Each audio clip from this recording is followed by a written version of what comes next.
Hola, muy buenas noches. Bienvenidos a este espacio Personajes Geniales que por iniciativa del Centro Ricardo Benjamín Salinas Pliego y ADN 40, pues es un gusto siempre estar con Gerardo Laveaga para hablar de grandes personajes de nuestra historia. Gerardo, en esta ocasión hablaremos de Virginia Woolf, conocidísima mujer de letras, conocidísima mujer ya ahora en el movimiento feminista, pero no me quiero adelantar. ¿Por qué es tan importante y es una persona genial Virginia Woolf? Isabel, qué gusto estar contigo como siempre. Virginia Woolf cambia la forma de entender la literatura. Ella está centrada en sus personajes más que en el trama de sus novelas. Escribió 9 novelas entrañables, pero más allá de estas 9 novelas y de esta producción, cada persona, no importa lo que pasa afuera, lo que importante es lo que pasa adentro, este flujo de conciencia, cómo siente un personaje, qué piensa el personaje, y empieza a vivir independientemente de lo que ocurre afuera. Esto revoluciona la novela. No es ella la primera que lo hace. De hecho, el primero que lo hace en ese sentido es James Joyce. Pero ella, tomando esa visión de Joyce, lleva al mundo de la mujer y al mundo de la clase media, media alta a la que ella pertenecía, todos los miedos, todos los sentimientos. Ella tiene terror, por ejemplo, a la intimidad sexual. Le da mucho miedo a la intimidad sexual y lo plasma. Ella es eminentemente, dicen que era bisexual, yo creo que era lésbica, pero ella piensa y plasma sus miedos, sus sentimientos como nadie lo había hecho. Ese solo hecho de haber logrado esa intimidad la convierte en genial. Es fantástica y además representa muy bien la época, porque hablas de James Joyce, el irlandés, pero también podemos hablar de Franz Kafka y esos sentimientos y esos personajes que no se esperaban que tuvieran tanto por dentro, los plasma y los pone maravillosamente en la vida. Ella tiene una vida, yo sí creo que ha de haber tenido una bisexualidad. Encontré este maravilloso libro de Ángeles Caso, Quiero escribirte esta noche una carta de amor. Son las cartas que le escribe a otra escritora, a Vita, porque tendrá en la vida, Virginia la podemos ver desde muchas aristas. Para empezar, ella es Virginia Stephens, ese es su nombre de soltera. El Woolf lo tomará de un hombre importantísimo en su vida, al que escribe las últimas líneas diciéndole: eres la mejor persona que me pudo haber tocado en la vida, eres quien más me ha cuidado, eres quien más ha querido mi bienestar. Y me adelanto, pues la nota suicida: nunca, si alguien me pudo haber salvado, fuiste tú. Pero claro, es una mujer, es una niña que queda huérfana, pero se adhiere a este grupo de escritores que era un club donde hombres y mujeres empiezan con la literatura moderna, el famosísimo Club Bloomsbury. Lo hace de una manera impecable. Hay una frase que además ella, sin proponérselo, dará el pie a todo el movimiento feminista del siglo XX. Yo creo que junto con Simone de Beauvoir, lo que hace es decir, en una habitación propia, que además es parte de un discurso que dio previamente, este libro de Una habitación propia, lo que le dice a las mujeres escritoras es: toda aquella mujer que se quiera dedicar a la ficción, a escribir ficción, tiene que tener un cuarto propio y tiene que tener independencia económica. Está sentando las bases de la vida de la mujer en el mundo profesional. Es maravillosa cómo empieza poco a poco a sembrar esa semilla. Déjame bordar sobre lo que has dicho.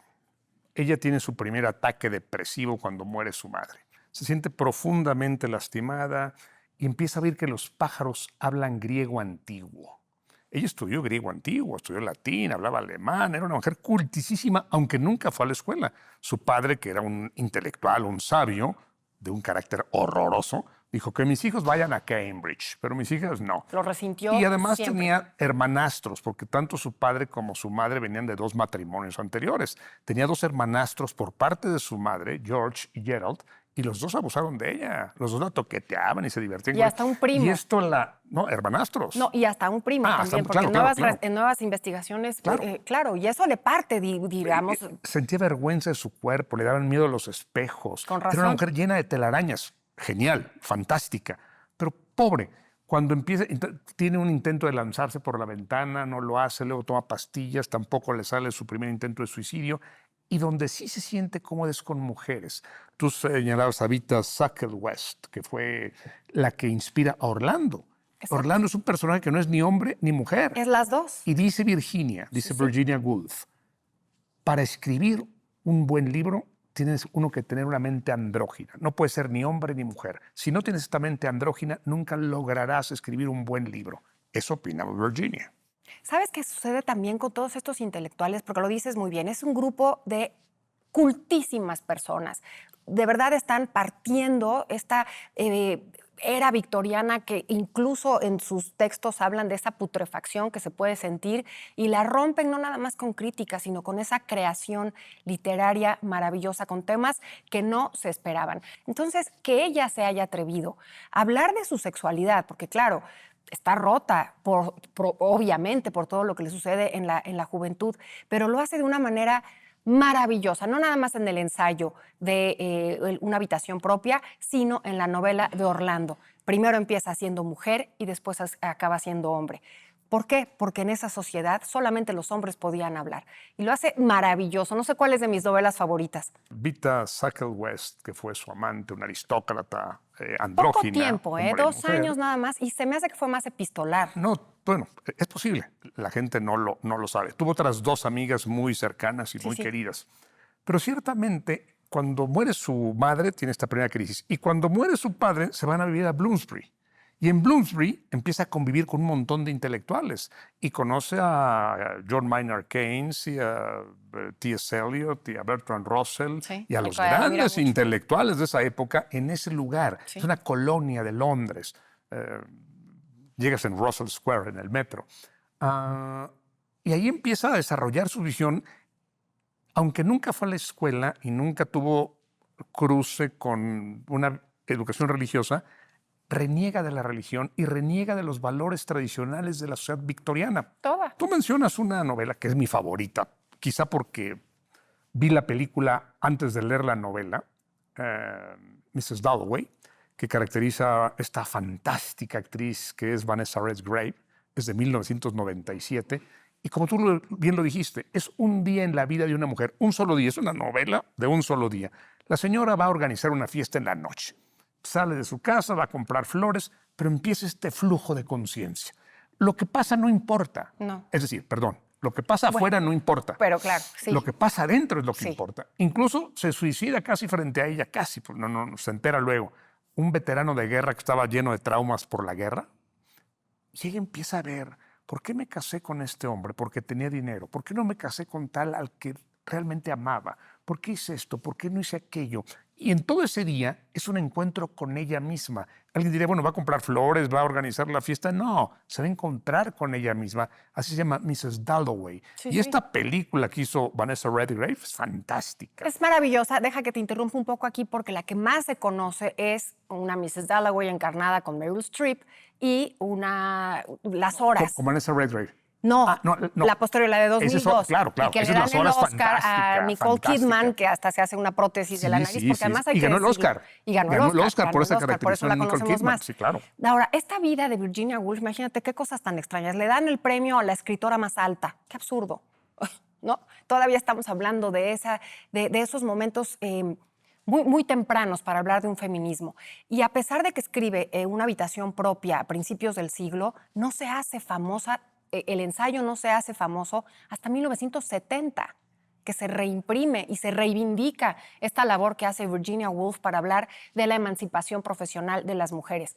Ahora, la vida que vive es una vida un tanto contradictoria a nuestros ojos, pero no a los de ella, porque está rompiendo, como lo venimos platicando, con esa época victoriana. Y Leonard Woolf será un hombre paciente, perfecto, el puente que la va a hacer vivir entre esa vida. Por ejemplo, Vita sí se atrevió a huir del esposo y tuvo una relación lésbica abiertamente 2 años en París con otra pintora. Y sin embargo, cuando termina esa situación, queda hundida en la desesperación y la salva el esposo. Bueno, tendrán una vida, 16 años de amistad, Vita y Virginia, a pesar de que es más grande Virginia, pero no se atreven a romper con la estructura de ambas tener matrimonios heterosexuales, porque también era la forma en que podían sobrevivir. Y pactó con Leonard Woolf, su marido, pactó no tener relaciones sexuales. Pues, ¿qué matrimonio es ese? ¿Qué cosa tan desagradable? Pero bueno, y él aceptó. Él aceptó. Por eso nuestros ojos no los entienden, pero creo que era la ruptura, creo que era el momento, creo que era dejar esa época victoriana de manera paulatina. Sin duda, sin duda. Y luego cuando el doctor le dice, tiene usted que descansar, ya no tenga actividad intelectual, ella y su marido, Leonard, crean Hogarth Press y se vuelven editores. Pero crean una editorial muy importante y una editorial influyente. Luego se van a... Eran empresarios, eran editores, los dos. Eran intelectuales ambos. Y él tratará de salvarla de esos demonios de la depresión y tratará de salvarla de sí misma. Además, hay algo que escribe muchas veces Virginia con respecto al agua. El hundimiento, el sumergirse, el ahogarse. Además, premonitorio, porque es como ella elige en 1941 quitarse la vida. Se llena la ropa, los bolsillos de piedras y se mete en el río más cercano y muere. El río Aus. Aus. Ahora, fíjate, cuando le empiezan a publicar, cuando tienen esta imprenta maravillosa, porque la tiene a la mano, porque además Leonard será su máximo apoyo, los doctores le dicen, tú estás mal. Imagínate el patriarcado, que ahora se llama así. En esa época no se tenía. A ti te hace muchísimo daño escribir. Si dejaras de leer y dejaras de escribir, tú tendrías la cura y la sanación a todos tus males. Qué cosa tan terrorífica, lo que a ella le daba la vida y lo que a ella le daba justamente el poder sobrevivir. Claro. Esos años que sobrevive, porque no es que los viva maravillosamente bien, esos años que sobrevive es por la tablita de salvación que encuentra en la literatura. Por eso es tan profunda, por eso es tan importante. Se han hecho, cantidad de biografías, cantidad de películas, y sigue siendo una vértebra en el movimiento feminista del siglo XX. Siempre quiso tener hijos. Nunca pudo, o realmente no los quería, pero hablaba de los hijos, tenía muñecos, adoraba a sus sobrinos, a los hijos de Vanessa. Y fíjate, su cuñado, Quentin Bell, es el que va a escribir su biografía. El esposo de Vanessa, su hermana, cuñado de Virginia, va a escribir su primera biografía, la más célebre de ellas, la biografía de Virginia Woolf, la escribe Quentin Bell. Ella adoraba a los niños, quería tener hijos, bueno, eso decía, que quería tener hijos. Y, por ejemplo, en Alfaro, en la novela Alfaro, que a mí me parece fantástica, donde una familia dice, vamos a ir al Faro, no, es que va a ser mal tiempo, vamos, no vamos, nunca sabes si van o no van. Pero lo importante no es eso, es que retrata a su padre y a su madre en los Ramsay, la familia que está ahí, y a través del flujo de conciencia va pensando cómo piensa él, cómo piensa ella, cómo piensan los hijos. Ese sumergirse en la psicología de cada personaje la hace genial, por donde lo mires. Y por supuesto era paliativo, porque cuando se sumergía en esas letras, obviamente evadía justamente todos esos demonios de la depresión. Y cuando se van a vivir, porque además Leonard se da cuenta muy tempranamente que quizá no le hace tanto bien estar en esta comunidad, digamos, en Londres. Y entonces se van a West Sussex, que es donde morirá, en un lugar más apacible, más tranquilo. Que se puede visitar, se llama Monk House. Sí, claro, se puede visitar supuesto. Pagando una cuota, visita a su casa. Es imperdible la visita. Y lo que te das cuenta cuando estás ahí es tratar como de apaciguar un poco quizá esa vida vertiginosa de Londres, pero no, evidentemente.